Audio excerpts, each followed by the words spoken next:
Kriminalitas belakangan makin sadis. Para pelaku tak segan menganiaya korban hingga tak jarang meregang nyawa.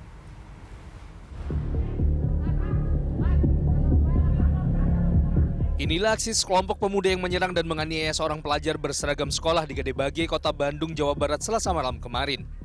Tanpa ampun dan belas kasihan, mereka menganiaya korban dengan senjata tajam, meski korban tak memberi perlawanan. Akibat penganiayaan, korban alami luka serius di sekujur tubuhnya. Video penganiayaan ini pun viral di media sosial. Dari keterangan saksi mata, kejadian dipicu oleh masalah sepele, yaitu serempetan motor antara pelaku dan korban.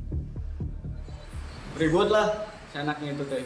Si korban sama pelaku teh ribut sama tuh. Nah dari parkiran juga udah kena bacok si korbannya. Terus si korban panik ke dalam, masuk ke gerai ke tempat kerja saya. Di situ mulai pembacokannya. Terus sama saya juga udah berusaha dilerai. Di situ juga saya udah diacungin golok sama senjata tajam. Sementara di Tangerang, Banten, dua perempuan pelayan warung nasi menjadi korban penyerangan oleh seorang pekerja proyek. Satu korban meregang nyawa dengan luka serius di bagian perut, sementara satu korban lainnya harus mendapat perawatan intensif di rumah sakit akibat luka bacok di bagian punggung. Usai menganiaya, pria pekerja proyek ini pun kabur. Kejadian ini pun menggegerkan warga di sekitar lokasi. Yang saya tahu katanya ribut-ribut, ternyata motifnya belum ketahuan. Apakah motif ini pembunuhan, apakah perampokan, apakah sakit hati. Jadi kita juga nggak tahu, motifnya belum, ya itu urusannya polisi nanti kan. Tak butuh waktu lama, polisi berhasil meringkus pelaku penyerangan dan penganiayaan. Pelaku ditangkap di bedeng tak jauh dari lokasi penyerangan. Akibat berusaha melawan saat akan diamankan, polisi terpaksa menembak kaki pelaku. Dari pemeriksaan awal terungkap pelaku menganiaya korban akibat sakit hati. Pelaku yang merupakan pekerja proyek bangunan di dekat warung tempat korban bekerja selalu dilayani terakhir sehingga membuat pelaku dendam. Jadi tersangka ini sakit hati karena sering selalu dibelakangin ketika untuk pengambilan makanan. Ada sakit hati, kemudian dipendam. Niatnya awalnya karena sakit hati itu dia juga ingin mengambil barang-barang mirip korban, yaitu uang tunai maupun handphone. Tapi sebelum diambil, korban keburu bangun. Akibat perbuatannya, pelaku kini harus mendekam di tahanan Mapolres Tangerang Selatan. Pelaku dijerat dengan pasal berlapis dengan ancaman hukuman seumur hidup atau hukuman mati. Tim Liputan melaporkan. Untuk membahas lebih lanjut, sudah terhubung bersama kita Sosiolog Universitas 11 Maret Surakarta, Bapak Ahmad Ramdon. Selamat sore, Pak Ramdon. Selamat sore, kabar baik. Pak Ramdon, kalau kita lihat sejumlah kejadian yang tadi kami tayangkan, menurut Anda, apakah memang tindak kekerasan dengan sadisme itu semakin marak terjadi? Dan kalau iya, Pak Ramdon, apa pemicu tindak sadisme seperti itu? Ya, yang pertama tentu ucapan prihatin menjadi sangat penting bahwa situasi ini tentu tidak diinginkan oleh semua pihak. Tapi bahwa kenyataannya kemudian perilaku ini sepertinya semakin jamak dilakukan di banyak tempat, di banyak kota dengan kategori usia yang semakin beragam. Artinya memang sebenarnya ada problem yang sangat mendalam terkait dengan kondisi anak muda hari ini.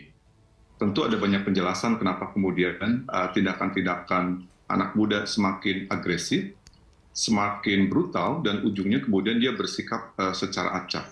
Saya pikir salah satu pokok persoalannya adalah beban dari akumulasi secara psikologis kondisi anak-anak dengan situasi yang beragam tersebut. Jadi kompleksitas itu kemudian sepertinya menjadi pemicu dari ekspresi yang di luar kendali yang seharusnya. Dan saya pikir video-video yang kita lihat sebenarnya menunjukkan bahwa mereka melakukan sesuatu di luar kapasitas normal anak-anak dengan situasi emosional dan seterusnya. Tentu ini tantangan bagi dunia pendidikan, tantangan bagi aparat keamanan, dan tentu tantangan bagi kita semuanya ke depan. Kalau kita lihat kasus di Bandung tadi misalnya, itu juga anak muda, kita lihat bahkan mereka sangat tega kalau kita lihat dari ukuran kewajarannya ya. Bahkan ketika korbannya tidak berdaya lagi, Pak Ramdon sudah tidak melawan sama sekali, tapi dia tidak berhenti meneruskan tindak kekerasannya, bahkan meningkatkan intensitas kekerasannya. Kenapa Anda melihat bisa setega itu, sebrutal itu, atau bahasa zaman sekarang, seemosian itu, Pak Ramdon?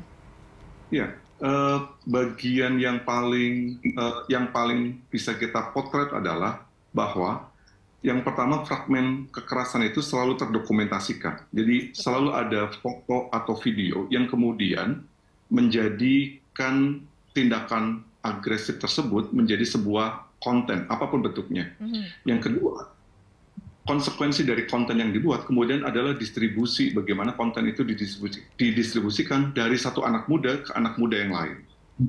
Artinya kita sadar bahwa perilaku di luar kendali anak-anak muda hari ini pada satu sisi bahwa ia adalah sikap emosional, adalah respon dari tindakan sebelumnya atas naratif dendam atau apapun itu, tapi sebenarnya yang sedang kita lupa abaikan adalah bahwa tindakan kekerasan itu sepertinya seakan-akan sebagai upaya memproduksi konten.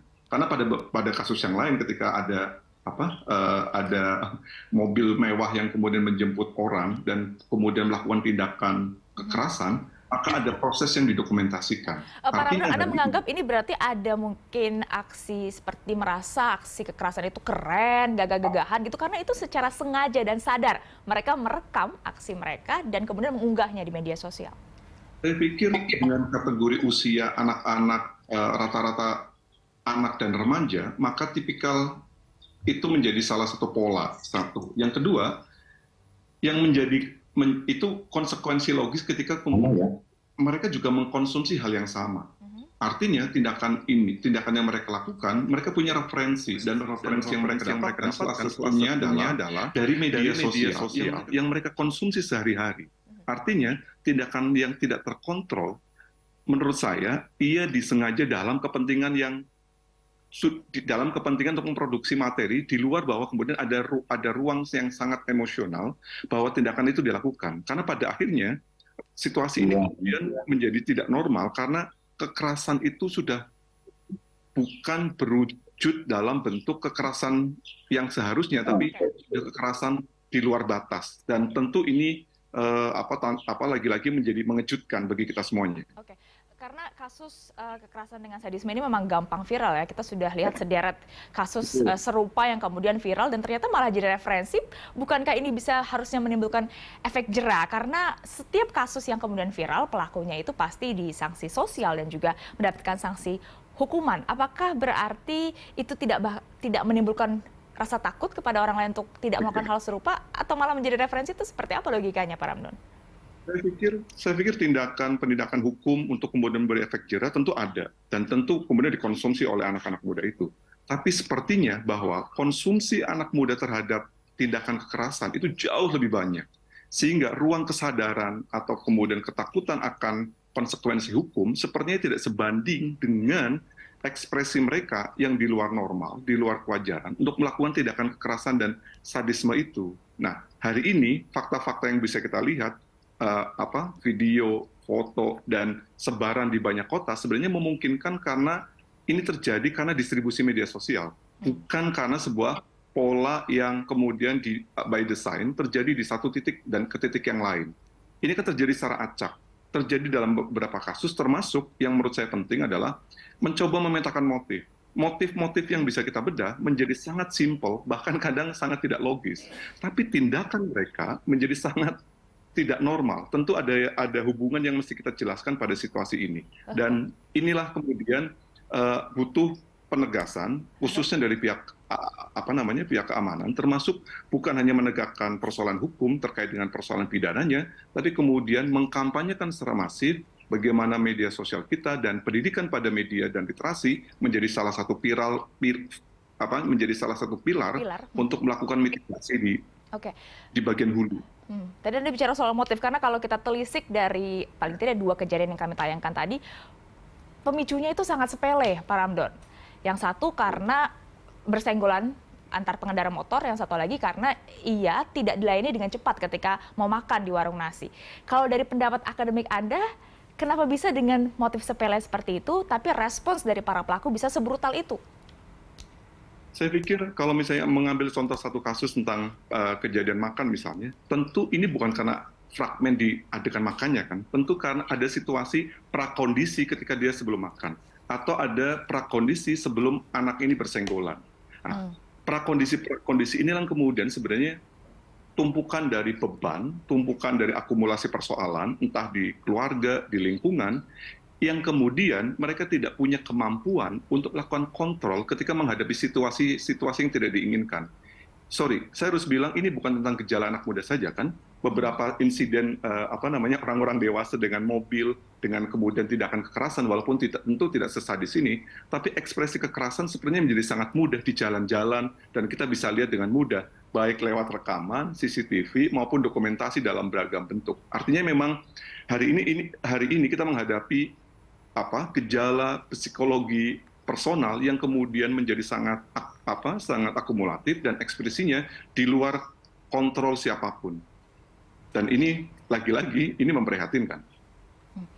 Mungkin singkat saja Pak Ramdun, adakah tips atau cara sederhana bagi kami untuk kemudian bisa tidak emosian seperti itu sampai akhirnya bisa melakukan tindak kekerasan dengan sadisme?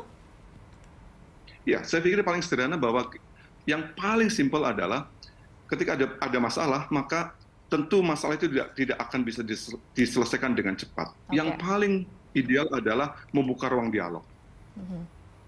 Dan apapun situasinya, ruang dialog menjadi jalan solusi untuk melakukan mitigasi bahwa tidak ada tindakan kekerasan seperti yang tidak kita inginkan. Okay. Saya pikir itu. Jangan main hakim sendiri dan harus membuka ruang dialog. Terima kasih banyak sosiolog Universitas 11 Maret Surakarta, Bapak Ahmad Ramdon sudah bergabung bersama Berita Satu Sore.